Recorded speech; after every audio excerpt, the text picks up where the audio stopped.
Gênesis capítulo 1.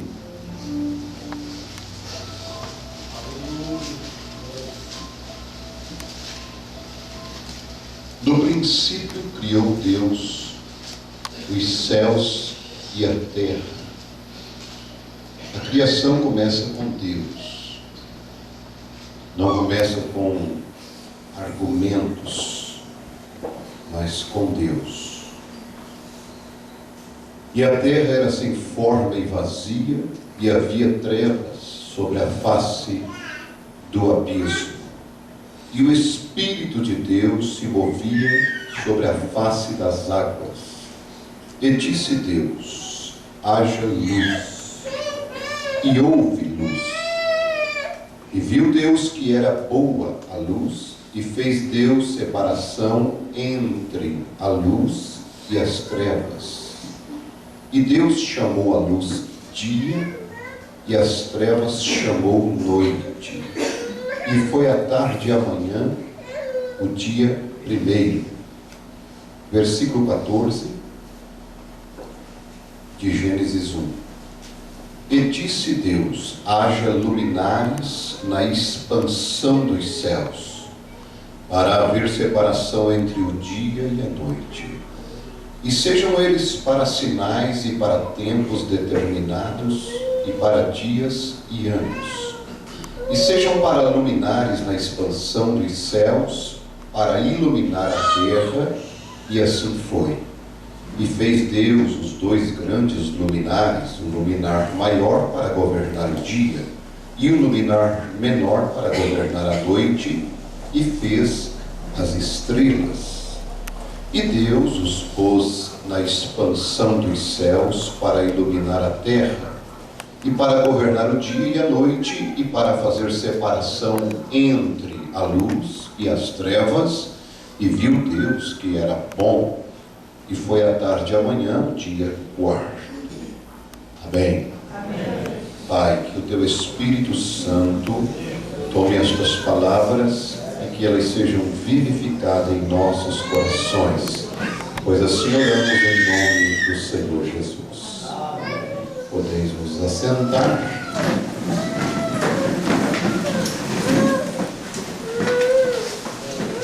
Eu, se não for pedir muito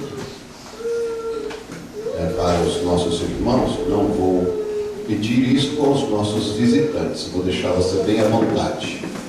Mas aos nossos irmãos já batizados, crentes em Jesus, para vir ocupar essas cadeiras da frente, se for possível, me atender, né? Nós vamos, enquanto os irmãos se levantam para vir para frente, porque é muito bom lidar com ovelha, né? Glória a Deus. Glória a Deus. Nós temos alguns visitantes, o Samuel e o Gabriel, que nos visitam. Onde estão? Samuel e Gabriel.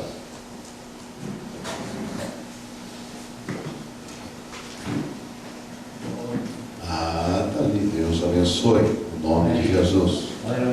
Então, aí Deus te abençoe. Pode sentar. Também a irmã Dinalva, a irmã Marina, a irmã Silene e a irmã Fernanda. Estão? Ali, Deus nos abençoe, né? Deus nos abençoe em nome de Jesus Cristo.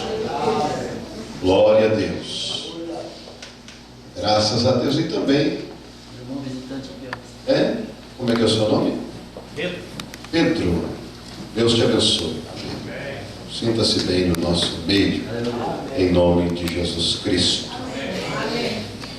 Se você observar bem, a leitura que nós fizemos foi do dia primeiro da criação, e do outro dia, qual foi o outro dia? O quarto dia.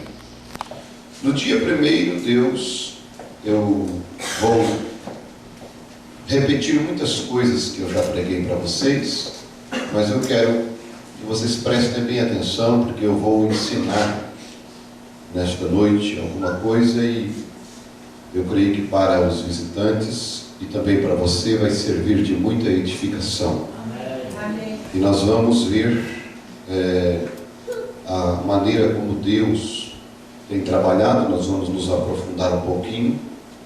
E eu quero que vocês notem que quando Deus criou, dizendo haja luz no primeiro dia da semana, Ele não criou ali naquele dia o sol, e nem as estrelas, e nem a lua. Isto Deus criou no quarto dia, como nós lemos, correto? Amém. Então, que luz era esta que Deus criou em Gênesis capítulo 1, no primeiro dia da semana? Qual é o primeiro dia da semana? Para nós é o domingo. Então a Bíblia, ela começa com o primeiro dia da semana, correto? Sim.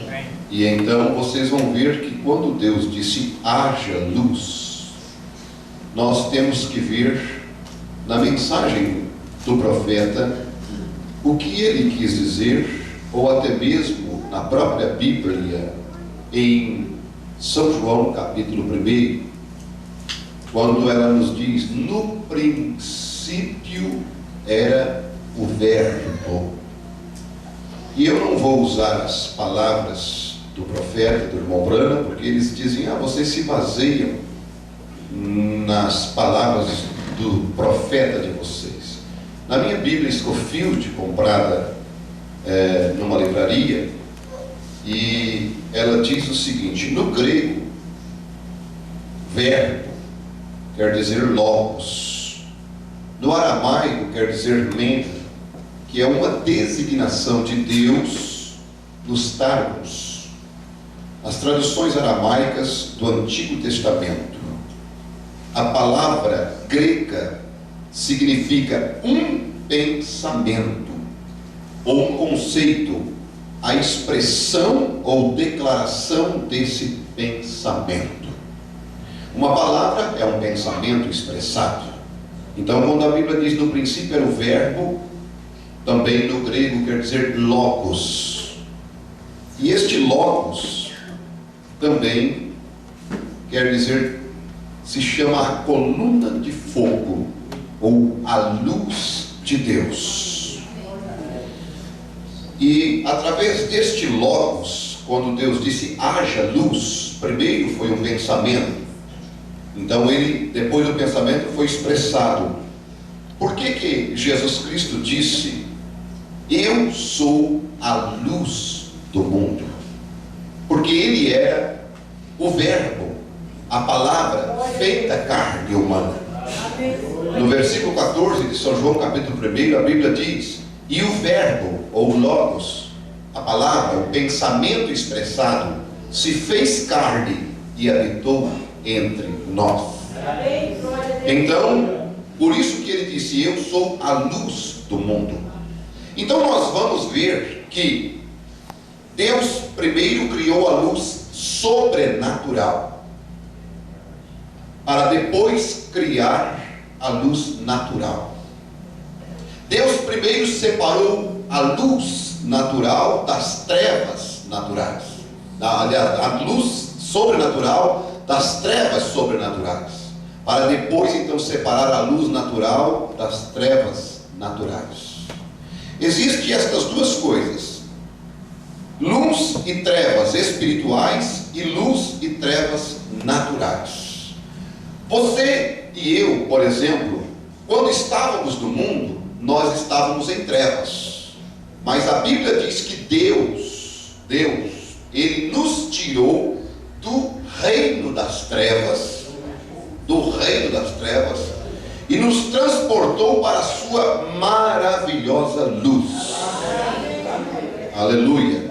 Isto está na segunda carta, ou na primeira carta de Pedro, no capítulo 2 e no versículo 9.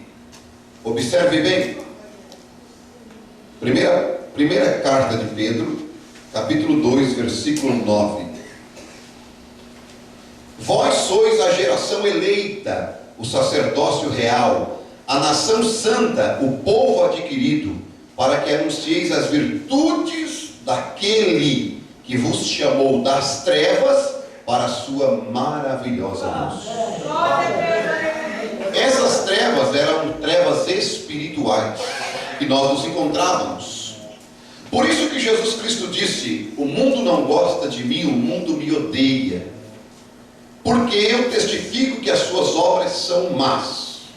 Como que Jesus testificava? Através daquilo que ele denunciava que era errado fazer. Agora, é claro que tudo que está no escuro fica encoberto, mas quando se vem para a luz, então a pessoa consegue enxergar, consegue ver. E Jesus Cristo disse: eles amaram mais as trevas do que a luz, porque a luz testifica ou mostra que as obras deles são más. E eu vou ler também uma escritura em 1 Tessalonicenses, você pode abrir comigo, capítulo 5, e nós vamos ver que a igreja, a noiva de nosso Senhor Jesus Cristo, ela está andando na luz. E eu quero mostrar também que as pessoas que não estão andando na revelação, porque esta luz que eu estou falando nesta noite não é a letra da Bíblia, não é o pergaminho em si, mas é a revelação do Evangelho. É a luz da revelação do Evangelho de Jesus Cristo. E eu vou mostrar isto depois. Mas 1 Tessalonicenses 5, a Bíblia diz: mas irmãos, acerca dos tempos e das estações, não necessitais de que vos escreva, porque vós mesmos sabeis muito bem que o dia do Senhor virá como ladrão de noite. Já estamos de noite. Não nesta noite que você vê ali, agora é noite, no natural, mas existe uma noite que continuará amanhã ao romper desse sol natural, que é a noite que nós estamos vivendo do tempo da vinda de Jesus. Esta é a noite. Esta é a escuridão que Jesus Cristo disse que Jesus viria e que pegaria as pessoas de surpresa. Agora observe bem, porque vós mesmos sabeis muito bem que o dia do Senhor virá como o ladrão de noite. Este é o dia do Senhor, este é o dia que nós estamos vivendo. Pois que quando disserem a paz e segurança, então lhes sobrevirá repentina destruição, como as dores de parto àquela que está grávida, e de modo nenhum escaparão. Mas vós, irmãos, já não estáis em trevas. Estamos de noite, mas por que não estamos em trevas? No natural, nós sabemos que ali está noite, ali fora, mas aqui dentro nós enxergamos porque existe essa luz. Mas no espiritual, todo o mundo está em trevas, e só existe um povo andando na luz. É o povo que anda na palavra, é o povo que anda no Evangelho. E este Evangelho não é a letra, este Evangelho não é o pergaminho, não é a Bíblia em si. Não é um quadro pendurado na parede com o Salmo 91 ou com o Salmo 23, não. Aquilo ali não é luz, aquilo ali é a letra que você lendo, e se Deus realmente te revelar, então você andará em luz. A luz é a revelação do Evangelho. A luz é quando Deus te mostra quem você é e aonde você deve caminhar. O que você não deve fazer, o que você deve fazer. Não o que a igreja diz, mas o que Deus lhe diz no teu coração. Aleluia. E então, mas vós, irmãos, já não estáis em trevas, para que aquele dia vos surpreenda como ladrão. Isto é, nós não vamos ser pegos de surpresa, porque quem está esperando, como é que vai ser pego de surpresa? Você não está esperando ele? Para quando? Para quando? Para quando? Para hoje. Aleluia. Então, se você está esperando ele para hoje, como é que você vai ser pego de surpresa? Não tem como. Mas quem está esperando Jesus para amanhã, depois da manhã, para a semana que vem, para o ano que vem, Jesus pode vir para você esta noite. É só você terminar de respirar, acabou o teu tempo, pronto. Então você tem que estar pronto hoje. Amém? Isso? Então, para que aquele dia vos surpreenda como ladrão, porque todos vós sois filhos da luz e filhos do dia. Nós não somos da noite, nem das trevas. Sabe quem é que costuma andar de noite, né? Lagartixa, aranha, barata, né? Bichos rasteiros da noite, né? Espíritos noturnos, né? Veja, mas nós somos do dia. Nós andamos na luz da palavra. Aleluia. Agora, como eu falei para vocês o Evangelho não é a letra, porque a Bíblia diz em 1 Coríntios capítulo 3, versículo 6, a parte B, a letra mata, mas o Espírito vivifica. A Bíblia fala em Romanos 1,16 que o Evangelho é o poder de Deus. Amém? A Bíblia diz também em 2 Coríntios capítulo 4, versículo 4, deixa eu ir devagar, deixa eu frear aqui, porque senão eu quero ensinar, eu não quero pregar. Veja, 2 Coríntios capítulo 4, versículo 4, no versículo 3 diz assim, ó: mas se ainda o nosso Evangelho está encoberto, sabe o que é encoberto, né? Tapado, né? E o que fica tapado a pessoa não consegue ver. Quer dizer que se o nosso Evangelho ainda está encoberto, se as pessoas ainda não conseguem enxergar, para os que se perdem está encoberto, para os que se perdem está tapado, eles não conseguiram enxergar, nos quais o Deus deste século cegou os entendimentos dos incrédulos, para que lhes não resplandeça a luz do Evangelho da glória de Cristo, que é a imagem de Deus.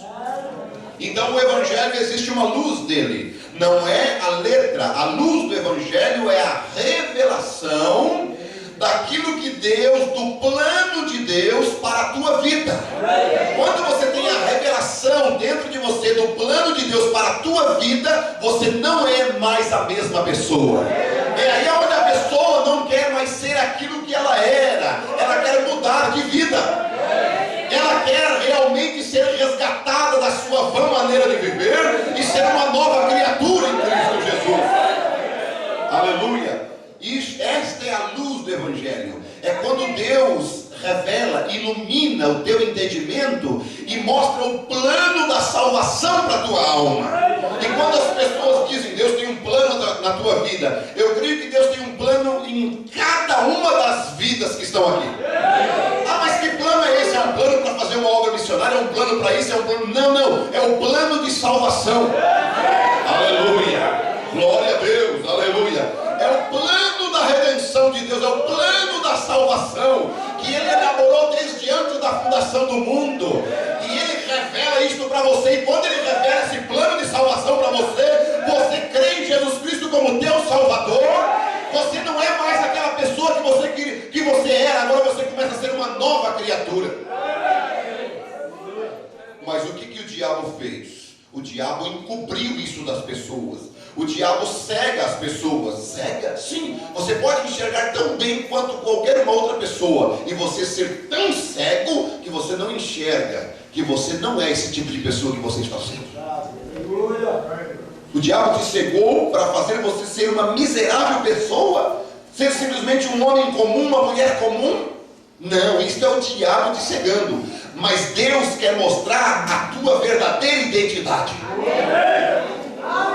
Que você não é um filho deste mundo, você não é um filho das trevas, você não é uma pessoa qualquer, você é um filho e uma filha de Deus. Mas por que eu estou nessa condição, pastor? É que o diabo te deixou desse jeito, mas Deus não te fez para isso. Deus te fez como um filho dele. O diabo que te perverteu e te jogou nesse lixo que é o mundo, e a tua verdadeira identidade o diabo escondeu de você, mas Deus, através da luz da palavra, revela para você quem verdadeiramente você é. Aleluia. Aí você não precisa ir em cartomante, em terreiro de macumba, você não precisa ir em cigana, não. Há um evangelho verdadeiro que diz quem você é. Inclusive diz de onde você veio, quem você é e para onde você vai. Aleluia!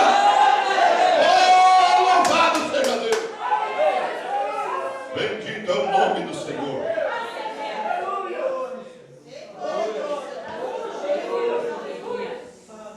Oh, louvado seja o nome do Senhor Jesus. Aleluia! Glória a Deus! Por isso que a Bíblia Sagrada nos fala algo. Em Malaquias capítulo 4, versículo 2, a Bíblia diz: mas para vós que temeis o meu nome, nascerá o sol da justiça. Mas o sol está nascendo todo dia para aqueles que não temem? Não, esse sol da justiça aqui é o sol do Salmo 84, versículo 11. O nosso Deus é o sol. Amém. E Jesus Cristo é o sol da justiça. Glória a Deus. E olhem só o que a Bíblia diz: mas para vós, os que temeis o meu nome, nascerá o sol da justiça, e cura trará nas suas asas. Aleluia. Veja, que luz, que luz este sol. Por isso que a Bíblia diz em Marcos capítulo 16, versículo 1: e ao nascer do sol, foi Maria Madalena e outra Maria, ao sepulcro. E o profeta pregou uma mensagem intitulada Ao Nascer do Sol. O profeta de Deus diz que aquela saída de sol, quando aquelas Marias iam ungir o corpo de Jesus, que quando chegaram lá Jesus já não estava mais na sepultura, e que o túmulo estava aberto, e um anjo estava parado ali. O profeta de Deus disse que aquele dia, aquele primeiro dia da semana que o sol saiu, não saiu somente um sol, foi uma dupla saída de sol. Aleluia. Ele diz que inclusive foi muito maior do que a primeira saída de sol, quando Deus criou o sol no quarto dia da criação. Quando Deus disse que haja luminares e chamou então aquele luminar de sol, foi muito maior, porque aquele sol trouxe vida natural, que é a vida botânica, né? A vida natural na terra. Mas este outro sol, chamado Jesus Cristo, quando ele levantou dos mortos, ele trouxe vida espiritual. Ele trouxe a verdadeira vida. Aleluia. Glória a Deus. E o profeta fala que quando aquele sol saiu, porque havia as sementes na face da terra, aquele sol saiu pela primeira vez em Gênesis capítulo 1, versículo 14, ali nós vemos que foi a primeira saída do sol, a primeira saída daquela luz natural. Então houve aquelas sementes que estavam na terra, começaram a brotar com o calor do sol, e então quando elas nasceram, era um carvalho, o outro era uma oliveira, o outro era uma figueira, o outro era uma laranjeira, o outro era uma limeira, e assim foi sucessivamente. Cada árvore foi nascendo e brotando. E o profeta de Deus diz o seguinte, que também quando Jesus Cristo ressuscitou dentre os mortos, ele não veio trazendo vida natural, mas ele trouxe trazendo vida espiritual. As sementes já estavam no teu coração e no meu coração. E deixa eu lhe falar, somente quando Jesus passa na tua vida esta luz, é que brota o desejo de você servir a Deus. Aleluia. O profeta de Deus diz: talvez aquelas sementes estariam naquela terra ali milhões de anos, mas somente quando o sol saiu, que elas puderam então sentir o calor do sol, os raios solares, elas puderam arrebentar a terra e brotar. Aí o profeta de Deus, de igual modo, também a semente de Deus já estava no teu coração, mas quando Jesus chegou, se aproximou de você, aleluia, como num culto como esse, ele está se aproximando de você. Se há uma semente aí nesse solo, meu Deus, ela vai arrebentar, ela vai brotar, aleluia, vai começar a colocar um desejo de servir a Deus, um desejo de servir a palavra, um desejo de se converter, um desejo de se batizar em nome do Senhor Jesus Cristo, um desejo de mudar de vida, um desejo de abandonar o pecado. Porque não é o pregador, não é o homem, não é a igreja, é o poder do sol da justiça, é o poder da palavra, é o poder da luz de Deus.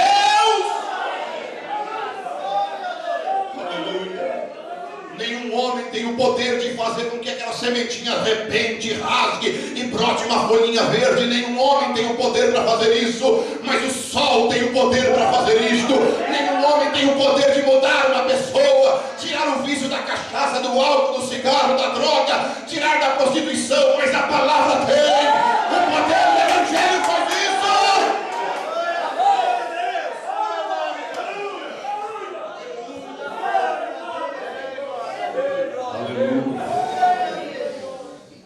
Aleluia.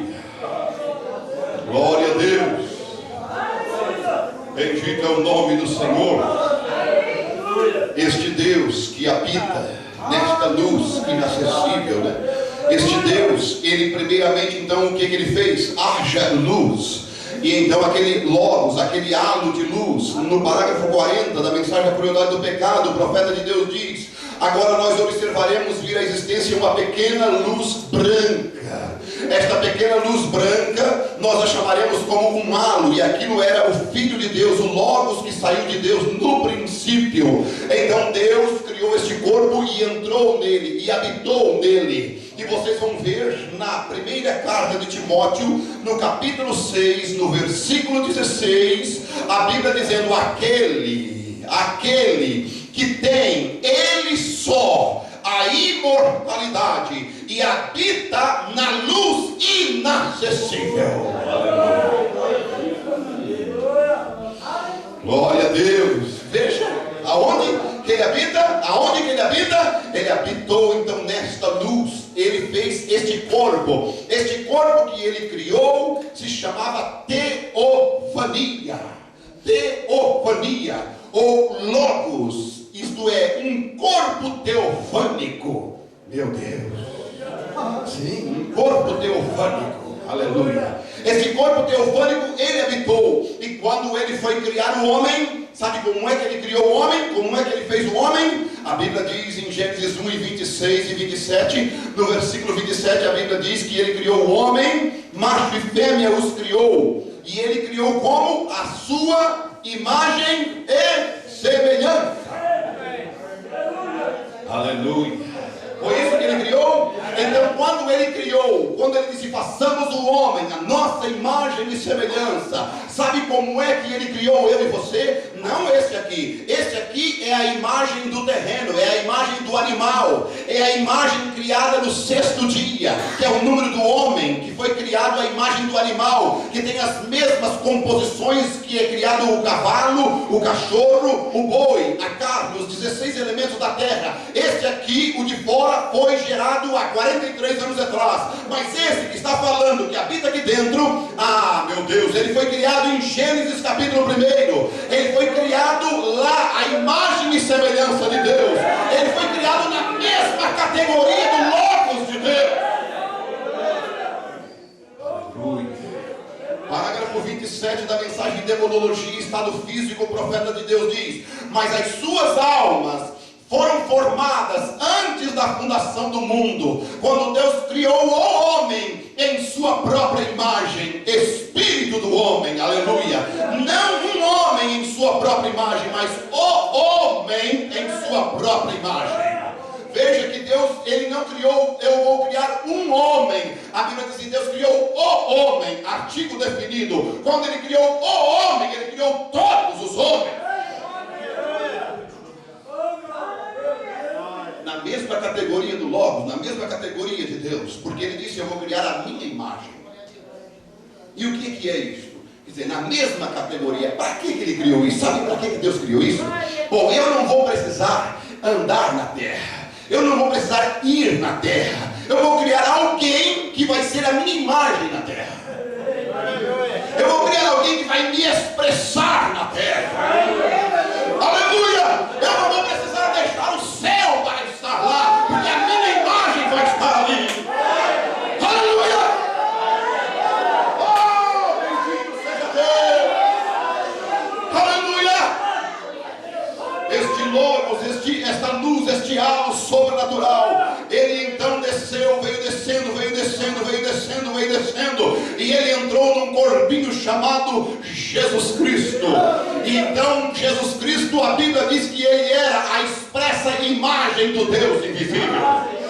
Isto mesmo, em Hebreus capítulo 1, você vai ver claramente isto, o qual sendo, versículo 3, o resplendor da sua glória e a expressa imagem da sua pessoa. Jesus era a expressa imagem da sua pessoa. Ainda em São João 1,18, Deus nunca foi visto por ninguém, mas o Filho unigênito que está no seio do Pai, este o fez conhecer.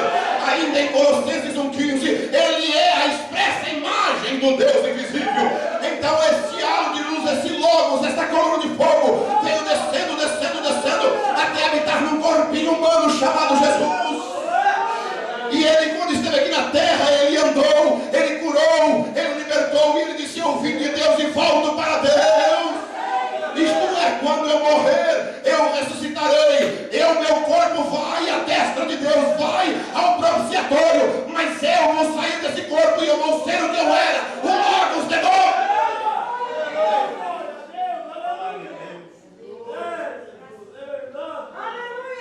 Aleluia. Bendito seja Deus. Que é isso? Vamos lá, podemos caminhar mais um pouco? Com certeza tem mente nessa hora, girando, voando, não sabe mais nem onde é que vai. Mas deixa. Irmãos, Jesus Cristo disse que nem os loucos errarão.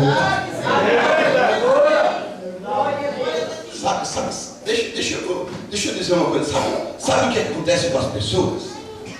O problema das pessoas é isso. Se você vê um bolo e você não está com fome, você olha o bolo assim, mas do que foi feito esse bolo? Que tipo de creme eles colocaram? Qual o chantilly? É de fruta? De bombom? Do que é? Qual foi o trigo? Foi nita ou foi daquele mais? Qual o fermento? Mas se você está com fome, você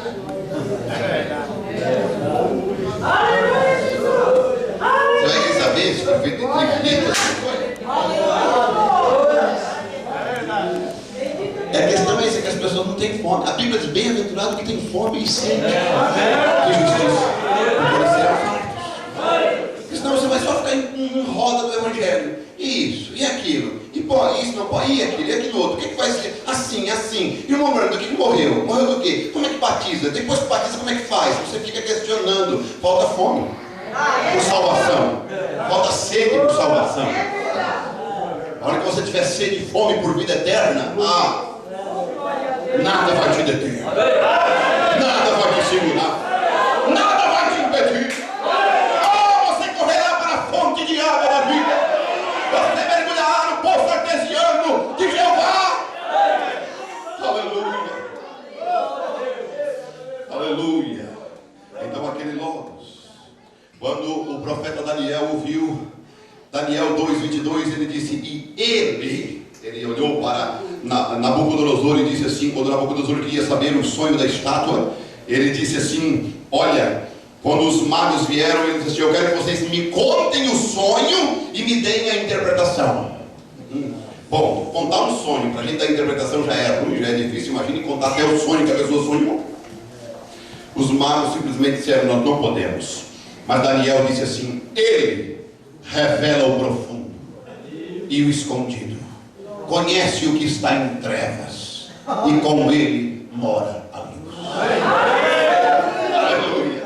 Nabucodonosor confiou, quem é esse? É o nosso Deus, é o nosso Deus, que foi lá dentro do sonho onde Nabucodonosor estava dormindo e mostrou para Daniel o que ele tinha sonhado. Irmão, não era algo falado, não era algo expressado, não era algo escrito. Nabucodonosor tinha sonhado e Deus tirou do sonho de Nabucodonosor e deu para Daniel.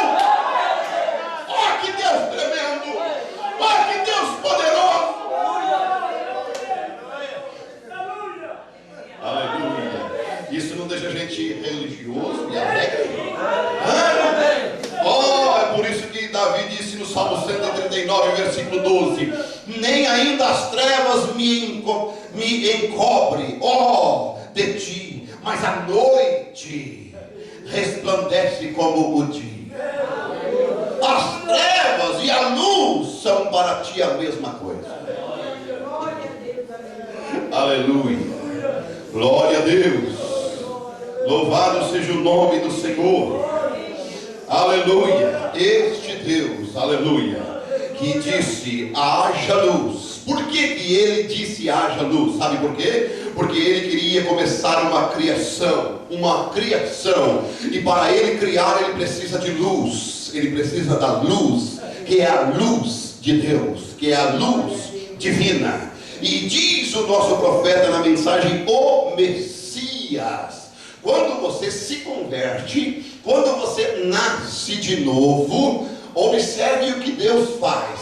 Você se converte a Jesus, você nasce de novo, você é batizado com o Espírito Santo, sabe o que acontece com você? Deus coloca dentro de você uma luz do tamanho de um botão. Esta luz é a luz divina. Esta luz é a luz da vida. Esta luz, quando você morre, ela não sai de você, ela vai contigo para a sepultura. Sabe o que se chama esta luz? Observe Romanos 8:11. Mas se o Espírito daquele que ressuscitou a Jesus Cristo dentre os mortos habita em vós, também vivificará os vossos corpos mortos.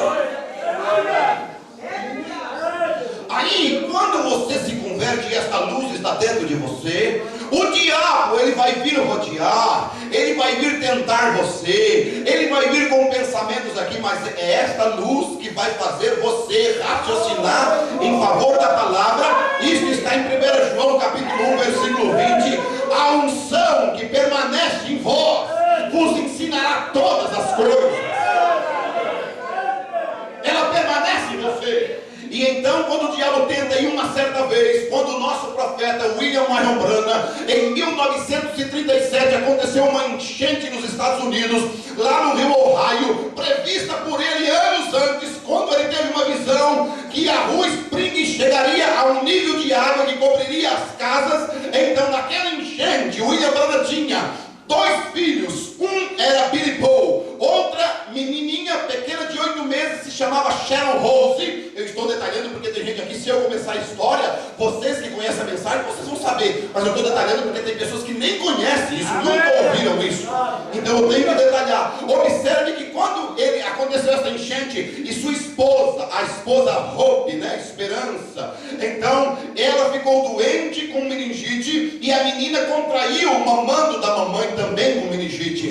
Então Deus tinha um ministério com aquele homem, e anos antes Deus chamou ele para pregar no meio dos pentecostais, e ele era um batista, mas a sua sogra impediu ele de seguir aos pentecostais e ir aos batistas. E naquele dia, quando ele estava ali lutando com o seu barquinho para salvar as vidas daquela enchente de 1937, e o diabo então se aproximou dele dizendo assim: ali estava a esposa dele morta, e agora estava a Sharon Rose também com meningite para morrer. E então o diabo se aproximou e começou a falar o seguinte assim para ele: sabe, William Branham, Jesus é um curador. E quem vai dizer que Jesus não é? O diabo nessas horas ele até diz que Jesus é curador, para você realmente dizer assim: ele é curador. E por que ele não curou minha filha? Aí o diabo chegou e disse: por que ele não curou a tua esposa? Por que ele não curou a tua filha? Ele podia ter curado, ele é curador, e ele não fez isso, sabe por quê? Porque ele não liga mesmo para ti. Olha, abandona ele, larga ele não quer nada contigo. Tu vê, a tua esposa está com as flores ainda nem murcharam no cemitério, e a tua filhinha está aí morrendo, com moscas na boca, com meningite. Se ele quisesse, ele podia ter curado a tua esposa e curado a tua filhinha. Se ele te ama de verdade, ele nunca deixaria elas morrer. E o profeta de Deus disse que ele estava quase se entregando, dizendo assim: é verdade, isso é tudo verdade. E que o diabo veio era uma verdade, porque Jesus podia ter curado e curava mesmo, mas Jesus não curou. Olha, então lá do fundo, diz o profeta, brotou aquela luz sobrenatural do tamanho da ponta de uma unha. Olha, então veio para o raciocínio, e ele começou a observar e viu: Satanás, deixa eu te dizer uma coisa, Deus me deu essa esposa, Deus me deu esta filhinha, e assim como Deus me deu, Deus levou. Louvado seja o nome dele. Ai, irmão, vocês acham que o diabo resiste isso? Jamais. Jamais o diabo resiste isto. E uma outra ocasião, o senhor Isler, ele, William Branham, levava flores no cemitério, de vez em quando no túmulo de sua amada esposa, de sua filhinha, e ele então com um Billy Paul ainda pequeno, ainda tomava uma madeira nos braços, e ia descendo a rua, e o senhor Isler, depois de tanta luta que o William Branham estava sofrendo, e era angustiado, amargurado, porque ele amava aquela mulher, amava a sua filhinha. Então o senhor Isler olhou para ele e disse: ei, senhor Branham, você ainda conserva aquela religião sua? Ele disse: para o Senhor Irle, Senhor Irle, não é eu que conservo a minha religião, é ela que me conserva. Aleluia! Aleluia! Não é nós que conservamos uma religião, porque a nossa religião não é senão o Senhor Jesus Cristo.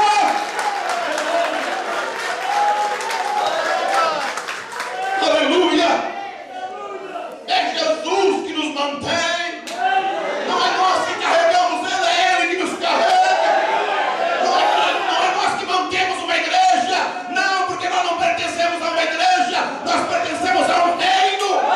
Nós pertencemos à palavra, e a palavra é Deus. É Ele que nos conserva. É Ele que mantém a nossa conduta, a nossa vida, a nossa santidade. Não há uma igreja santa, não há um homem santo, mas há um Deus santo numa igreja. Aleluia! Bendito é o nome do Senhor. Aleluia! Aleluia!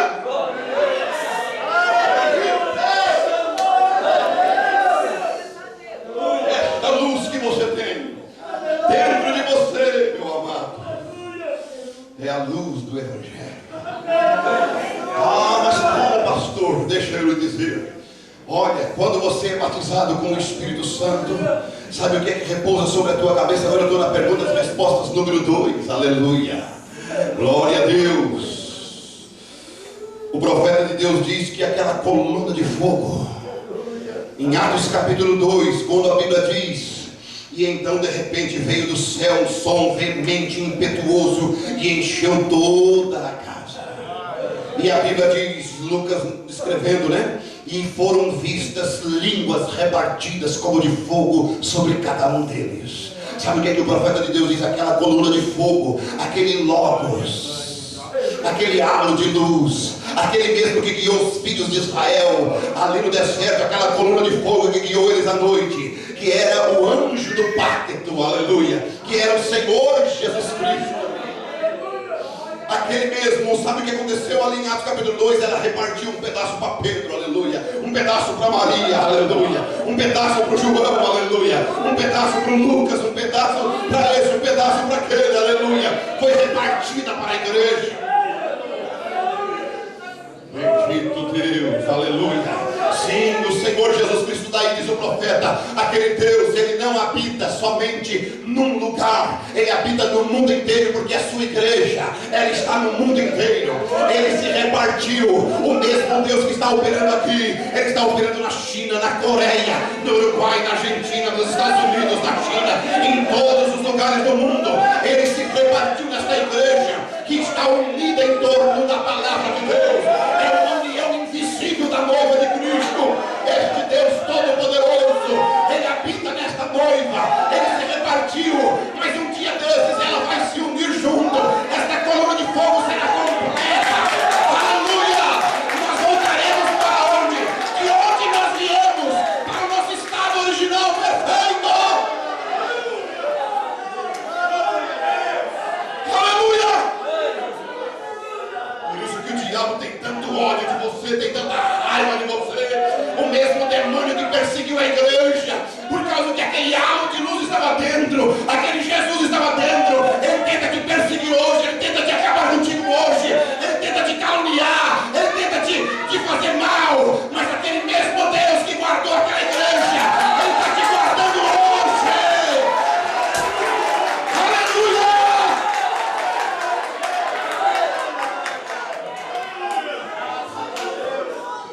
Aleluia! Aleluia! Aleluia! Aleluia! Bendito Salvador! Aleluia! Louvado seja o nome do Senhor! Aleluia!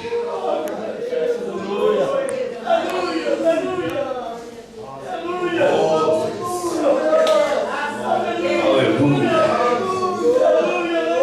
Oh Deus vivo, santo é o seu nome, santo é o seu nome. Aleluia! Aleluia! Glória a Deus!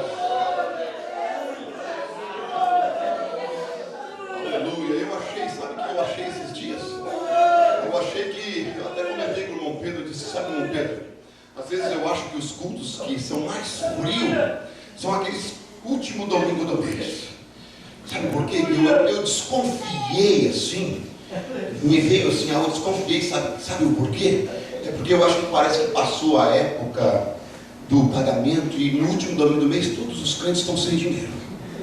E parece que é o culto mais frio, eles vêm para a igreja cabisbaixa, quase não tem nada, ou só uma moedinha, só o dinheiro escasso para vir, para passagem, escasso para vir, para gasolina, mas vieram. E às vezes já porque não sobrou mais nada, né? Já é o último final de semana do mês, já está perto do outro pagamento e eles estão vamos dizer, na penúria, né? Então simplesmente com aquele, talvez com os pezinhos de galinha já no congelador, já agoniado que chega o pagamento, já o último arrozinho quase que já fazendo, a última massa. Eu disse, será que é por isso que os cultos do último final de semana ficam mais gelados? Eu estava quase crendo que era isso. Mas eu pensei assim, bom, se é uma igreja espiritual, se é um cristão espiritual, olha, todo culto para ele, não interessa quem tem dinheiro no bolso, não tem.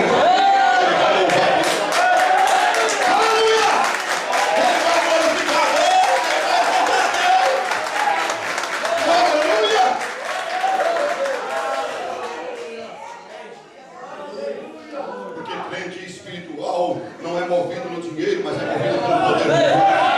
E o poder de Deus não tem época de pagamento, o poder de Deus é todo dia. Aleluia! O sangue dos crentes não é o dinheiro, é o Espírito Santo. Aleluia!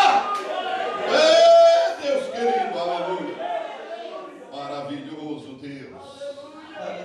Bendito é o nome do Senhor. A coluna de fogo, 106 perguntas e respostas. A coluna de fogo.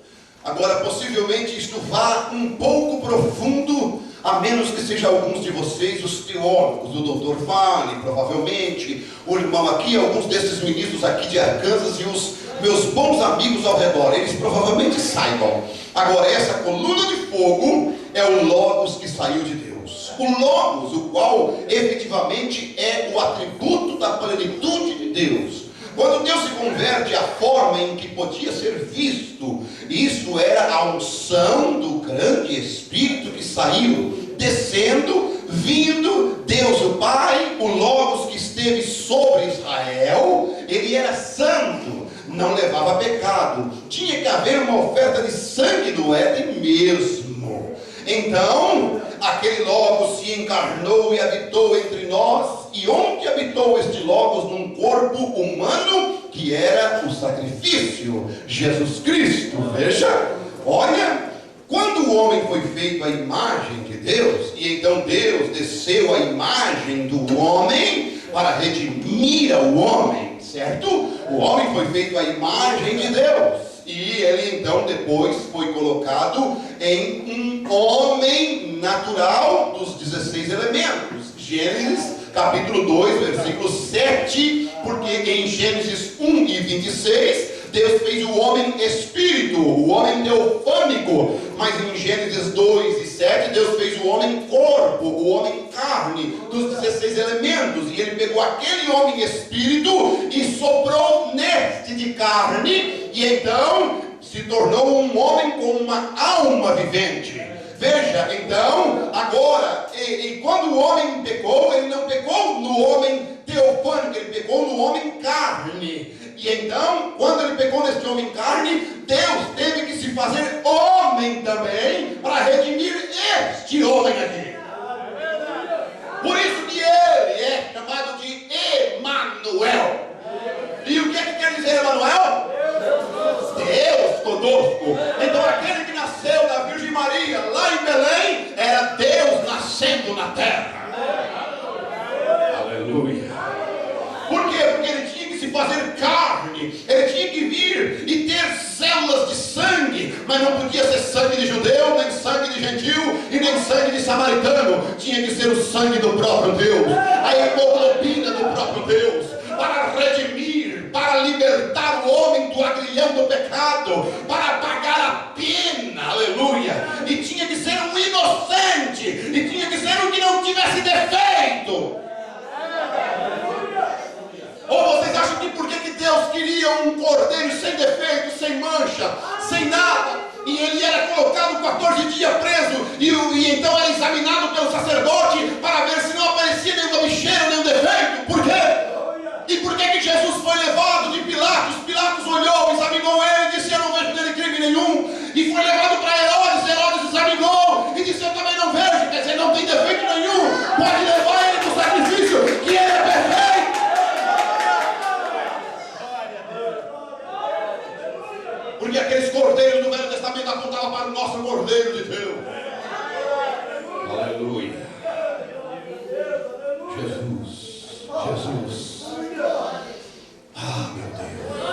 Aleluia. E sabe quando Deus se fez homem? Sabe o que aconteceu? Quando o homem foi feito à imagem de Deus, então Deus desceu à imagem do homem. Para quê? Para redimir ao homem. O que aconteceu quando Deus desceu e se fez homem na pessoa do Senhor Jesus, andando pelas ruas de Jerusalém? Isso uniu a Deus e ao homem. Um ser celeste, o Deus do céu. Céu, a imagem do homem para redimir ao homem. Meu Deus. Os céus e a terra se abraçaram.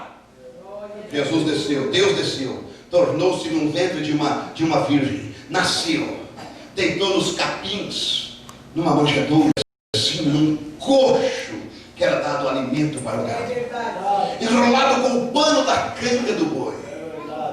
Ali quem estava? O Deus do céu, o Todo-Poderoso, o Eterno, o Jeová, estava agora chorando em uma estrebaria. Céu e terra estavam juntos de novo. Oh, aleluia! Isso uniu a Deus e ao homem. Os céus e a terra se abraçaram e se beijaram um ao outro. Deus e o homem se abraçaram um ao outro como paternidade e filiação, quando o Logos se encarnou e habitou em nosso meio. Aquele Logos, aquele que criou, haja luz, aquele Logos, ele tomou forma e ele veio, e a Bíblia diz que ele entrou na casa de um Zaqueu e disse: eu dou vida eterna para esse, ele não vai ser mais um trapaceiro. Ele foi a uma Madalena e disse: eu dou vida eterna para essa. Oh meu Deus, não era o homem, era o Deus Todo-Poderoso.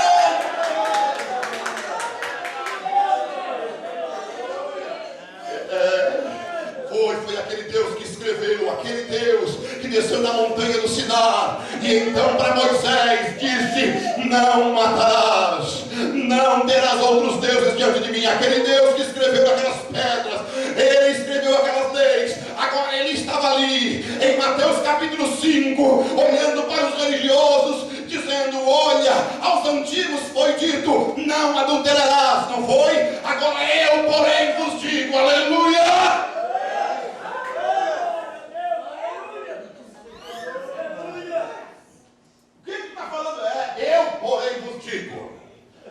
Não foi dito não matarás, foi eu, porém, vos digo. Quem és tu para dizer ao contrário do que o nosso Deus falou e escreveu lá? Aquilo que eu escrevi lá, eu não estou mudando, eu estou ampliando agora.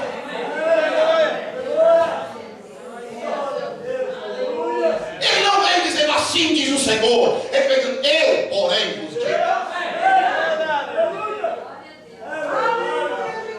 Porque era, não matarás, né? Era. Agora eu digo uma coisa para vocês: aquele que fala mal de um irmão já é assassino. Opa, ele não está mudando, ele está ampliando. O quê? Era não adulterar, deitar na cama com mulher. Agora eu digo: se vocês pensar no coração desejando uma mulher, vocês já são adúlteros. E foi ampliando, e foi ampliando, e foi ampliando. E vocês têm um cheio de sábado por aí. Agora eu quero dizer para vocês uma coisa. São João, Mateus capítulo 11, versículo 28. Vinde a mim todos que estáis cansados e oprimidos, que eu vos aliviarei. Encontrarei descanso para as vossas almas. Era um dia da semana, era um sábado para descansar o corpo. Agora eu vou dar descanso para a alma. Aleluia! Meu Deus, que Deus é esse? É o mesmo que formou aquela terra. Agora estava naquele homenzinho beijando a terra, tomando o homem, tomando o caído, restaurando.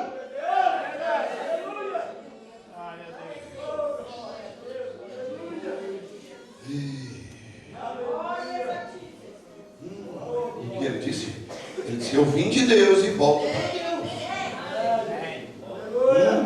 É isso? É isso que ele falou? Meu Deus, este Logos, esta coluna de fogo. Então vocês vão ver uma coisa, eu vou me adiantar aqui. Essa coluna de fogo, este Logos. Eu tenho um livro aqui chamado O Sobrenatural, O Homem e Sua Comissão, livro 3. E então, em 1950, no século passado, né? 1950. Houve um debate de um batista, um crente batista, um pastor batista, que não cria em cura divina. Mas o irmão Brana pregava a cura divina. E esse batista desafiou o irmão Brana para debater com ele em Houston, no Texas, lá no Arizona. Mas o irmão Brana não sentiu de ir. E o irmão Bosworth, que era um veterano na cura divina, um pentecostal, foi nesse debate. E então, Dr. Best, o ministro batista, ele começou a desafiar. E o irmão Dr. Best disse assim: pode você falar os seus 30 minutos que depois eu falo. O irmão Brana nessa altura já estava na audiência desse auditório. Tinha vindo, estava lá atrás, observando. E o irmão Bosworth, com sua idade já avançada, cabelos brancos, começou a citar e fez uma pergunta para o Dr. Best. Dr. Best, eu quero te perguntar uma coisa. Os nomes redentores de Jeová no Velho Testamento, foram eles aplicados a Jesus Cristo? Sim ou não? Ele disse: eu não vou te responder agora, eu respondo depois. Aí o irmão Bosworth disse assim: bom, esta é a mais fraca que eu tenho, e tu não podes responder. Porque se todos os nomes redentores de Jeová foram aplicados a Jesus, um dos nomes redentores dele é Jeová Rafá. E Jeová Rafá quer dizer o Senhor que te sara. Aleluia. E se Jesus ele é o mesmo ontem, hoje e eternamente, e ele está na sua igreja hoje, então ele ainda continua sendo o Jeová Rafá. Ele ainda continua sendo o Senhor que nos sara. O Dr. Best tinha contratado um fotógrafo católico para bater foto dele. E eu tenho estas fotos, inclusive, algumas delas, num livro daquela época. E o Dr. Best fazendo gestos assim de soco em cima do irmão Bosworth. E depois que eles foram, o fotógrafo foi revelar os negativos. Tinha uma foto estranha. No dia seguinte, alguém mostrou a Bill uma cópia desta foto. Ele se sentiu honrado. Noite após noite, ele via a chama do Espírito em suas reuniões. E ele contava à sua audiência sobre isso. Lembra que ela derrubou Saulo em Atos capítulo 9? Uma coluna de fogo, uma luz sobrenatural? Lembram que ela entrou também num dia na prisão e soltou Pedro da prisão? Amém. O anjo do Senhor? O anjo do pacto? Lembra que aquela coluna de fogo também guiava os filhos de Israel no deserto de noite, em direção a Canaã? Bom, e o William Brana, nas reuniões dele, ele via frequentemente esta mesma luz pousar sobre as pessoas. E quando ela pousava, o Espírito de Deus revelava a vida da pessoa. Essa coluna de fogo acompanhou ele desde o seu nascimento. Desde quando ele nasceu. Veja, então, nesta noite, em 1950, foi fotografada uma foto estranha. E então eles chamaram o irmão Brana e começaram a mostrar para ele. Deus estava confirmando o seu testemunho através desta fotografia. Fred Bosworth relembrou a todos os que estão que esta não fora a primeira vez que a coluna de fogo fora fotografada nas reuniões de Bill. Todas as vezes anteriores, críticos tinham desacreditado as fotos. Por que desta vez teria alguma diferença? Gordon Lindsay jurou que desta vez seria diferente. Com o consentimento do estúdio Douglas, que tinha sido o contratado para tirar as fotos, Lindsay preparou um negativo para ser examinado por George Lacey, um investigador particular que era frequentemente contratado pelo FBI para examinar documentos duvidosos. Então foi para o teste do FBI. Lacey pegou o negativo e por 2 dias o submeteu a todo o teste científico disponível. Além de seu detalhado exame do próprio negativo, George Lacey também acionou a câmera para ver se luz poderia ter entrado através do filme. Ele até mesmo visitou o Coliseu para ver se um reflexo de um refletor poderia ter causado a aberração. Poucos dias mais tarde, o Sr. Lacey convocou a imprensa para uma conferência. Além de repórteres das crônicas Houston, compareceram escritores das revistas Locke, Collins e Time. Bill assentou-se lá atrás. George Lacey sentou-se atrás da mesa em um lado da sala. O Sr. Lacey se apresentou e revisou o propósito da reunião com o ar impassível de um chefe de polícia. Então ele perguntou: de quem é o nome reverendo William Branham? Bill se levantou: meu senhor, reverendo Branham, você deixará este mundo como qualquer outro mortal, mas enquanto houver uma nação cristã, sua foto permanecerá. Do meu conhecimento, esta é a primeira vez em toda a história do mundo que um ser sobrenatural tem sido fotografado e cientificamente validado. Veja, não que não tenha outros seres sobrenaturais fotografados de fotos sobrenaturais, mas validado pelo FBI, autenticado como verdadeiro, examinado por A mais B na nossa linguagem, né?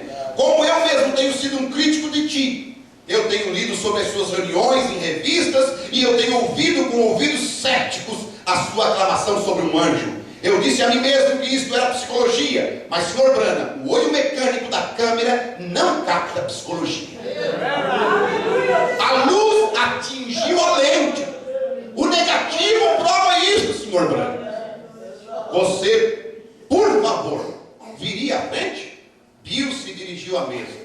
George Lacey continuou: tem sempre sido dito por incrédulos que não há prova de um Deus sobrenatural. Aqueles dias agora são passados. Reverendo Branham, aqui está o negativo. Bill maneou sua cabeça: isto não me pertence. Até onde entendo disto, os direitos autorais pertencem à Associação dos Fotógrafos da América. Quer dizer, não é meu isso aí. Foi uma foto tirada minha, mas não é meu. George Lacey mostrou sua surpresa. Reverendo Branham, você jamais viverá para ver esta foto ter seu real valor, porque o testador está sempre morto antes do testamento. Algum dia esta foto será vendida em toda a variedade de lojas do país, mas você percebe o valor disso agora mesmo? Se eu fosse opinar, eu pediria por isto mais de $100 mil. Senhor, para mim não vale a pena. Se Jesus Cristo, meu Senhor, me considerou tanto assim para descer e tirar uma foto comigo, eu o amo demais para comercializar isso.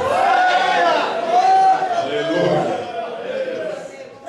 Quer dizer, não, Jesus desceu e permitiu eu tirar uma foto com ele, e eu vou vender isso?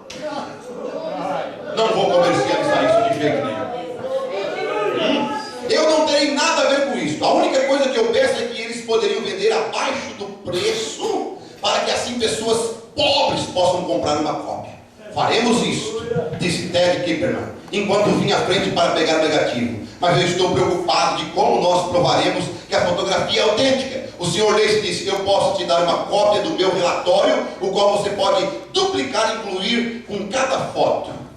E então o relatório, eu tenho aqui, né, nesse livro, do próprio, assinado pelo próprio George Lacey, né, dizendo assim: baseado nos estudos e exames descritos acima, tenho a opinião definitiva de que o negativo submetido ao exame não foi retocado, tampouco uma composição negativa duplamente exposto. Além do mais, tenho a opinião definida de que a faixa de luz aparecendo sobre a cabeça, na posição de um lado, foi causada pela incidência da luz sobre o negativo. Quer dizer, isso é verdadeiro. Isso é real. Esse logo, né, essa coluna de fogo, né, permitam-me mostrar para vocês, né, alguns não conhecem. Eu tenho uma bem grande aqui. Eu não vim falar deste aqui, eu vim falar deste. Alguns nos criticam dizendo: você tem uma foto de um homem lá que morreu. Nós não temos a foto por causa deste aqui, nós temos a foto por causa deste aqui.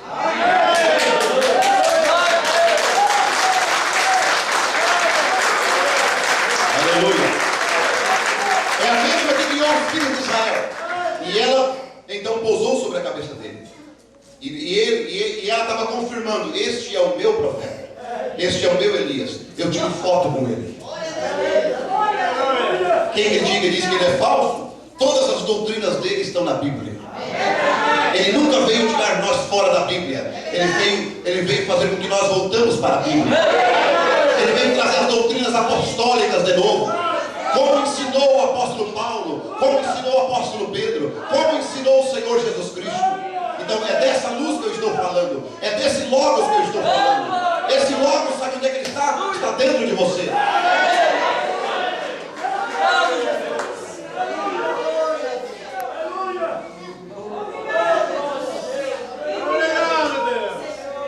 Esse Logos está dentro de você. Ele se repartiu em Atos capítulo 2. Ele está dentro da tua alma. Essa coluna de fogo que guia esses filhos. A mesma que guiou os filhos de Israel pelo deserto. Eles não sabiam o caminho, mas a coluna de fogo os guiava. Eu não sei, eu não conheço, mas a coluna de fogo me guia. Eu não estou em trevas, eu estou debaixo de uma luz. Essa luz que me guia é a luz da revelação. Essa coluna de fogo, esse halo de luz, ele não está em outro lugar a não ser em você. E esta mesma luz que esteve sobre essa cabeça desse profeta, ela paira sobre a igreja do Senhor Jesus Cristo.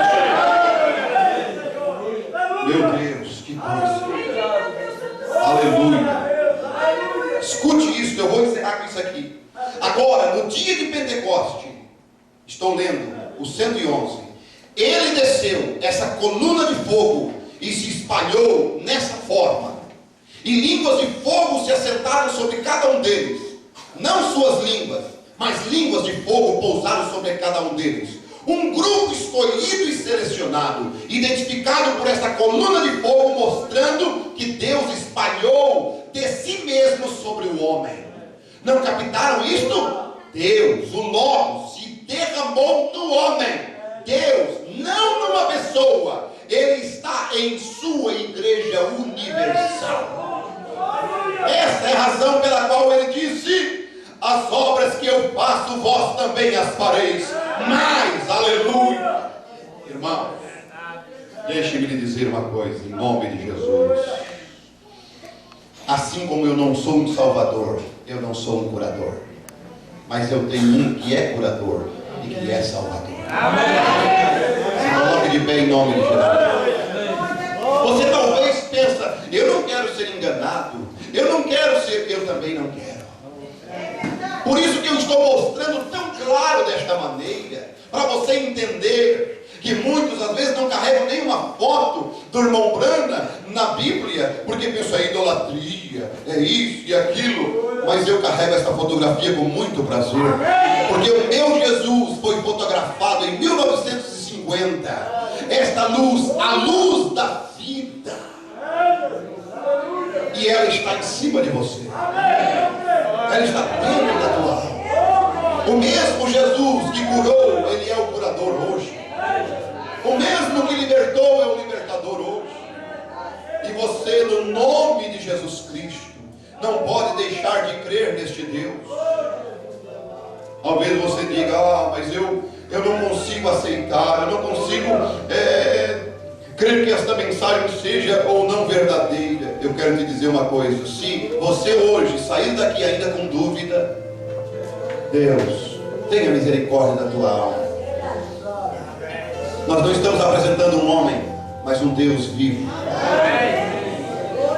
O Deus Todo-Poderoso, o Senhor Jesus Cristo, o Deus da Bíblia. Feche teus olhos. Não quero você nesta noite. Eu vou lhe dar esta oportunidade.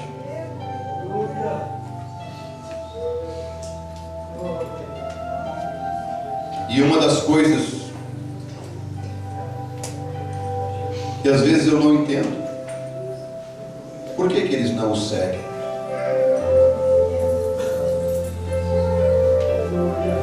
Por que eles não entregam sua vida para Ele?